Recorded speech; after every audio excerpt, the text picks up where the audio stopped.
La journée des droits de la femme s'inscrit bien évidemment dans l'ADN de la Ligue des droits de l'homme qui lutte pour les libertés individuelles. À la section Hénin-Carvin, les membres de l'association, sous l'impulsion de leur présidente Frédérique Noël, on a donc décidé de passer des paroles aux actes. On a donc décidé de faire une exposition avec des documents montrant le travail des femmes dans notre région au XXe siècle, travail à la mine, travail à l'entreprise, et puis une partie de cette exposition consacrée à Simone Veil, cette grande dame qui nous a malheureusement quittés et ça a beaucoup touché donc toutes les militantes de notre section. Une installation complétée par l'exposition de Femmes en Femmes prêtée par les Archives du Nord qui, en 26 panneaux, retrace l'histoire des femmes dans ce département de l'Antiquité à nos jours. Une action que la section Hénin-Carvin de la Ligue des droits de l'homme a organisée avec les objectifs suivants. D'abord, c'est de faire connaître les droits des femmes.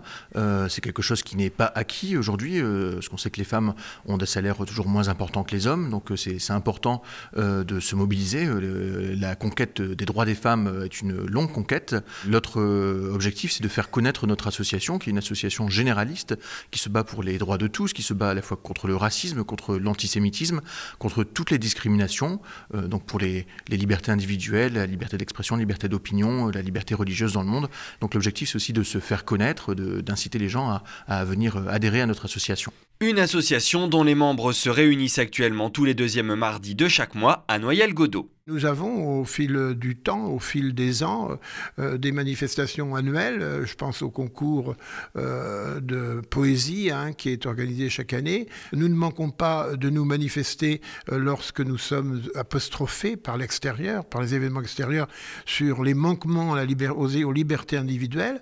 Nous recevons les témoignages des habitants. Nous avons à cœur aussi de coller un peu à l'actualité et de rebondir et de nous manifester dès que nous pensons que notre association doit parler et parler fort. Et c'est en ce sens que l'association organisera autour du 10 décembre prochain une rencontre locale pour commémorer les 70 ans de la Déclaration universelle des droits de l'homme de 1948.